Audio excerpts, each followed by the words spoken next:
ఆమె ధరించిన ఖాకీ డ్రెస్సుపై రక్తం చింది ఉండొచ్చు, కానీ ఆమె ఆశయం మాత్రం చెదరలేదు.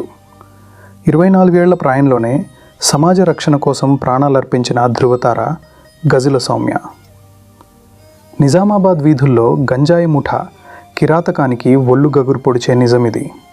కారుతో గుద్దడమే కాకుండా చనిపోయిందని నిర్ధారించుకోవడానికి మళ్లీ రివర్స్ తీసి ఆమె శరీరాన్ని నలిపేసిన ఆ రాక్షసులను ఏమనాలి? ఒక కిడ్నీ పూర్తిగా దెబ్బతిన్నా, ఊపిరి ఆగిపోతున్నా 8 రోజుల పాటు మృత్యువుతో పోరాడిన ఉక్కు మహిళ ఆమె. తోటి అధికారి CPR చేస్తూ ప్రాణాలు నిలపాలని చూసిన విధి ఆమెను మనకు దూరం చేసింది.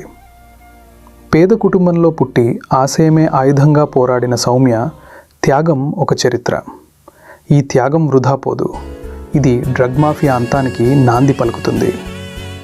జోహార్ గజుల సౌమ్య, నీ పోరాటం చిరస్మరణీయం. నీ త్యాగానికి ఈ నేల సలాం చేస్తుంది.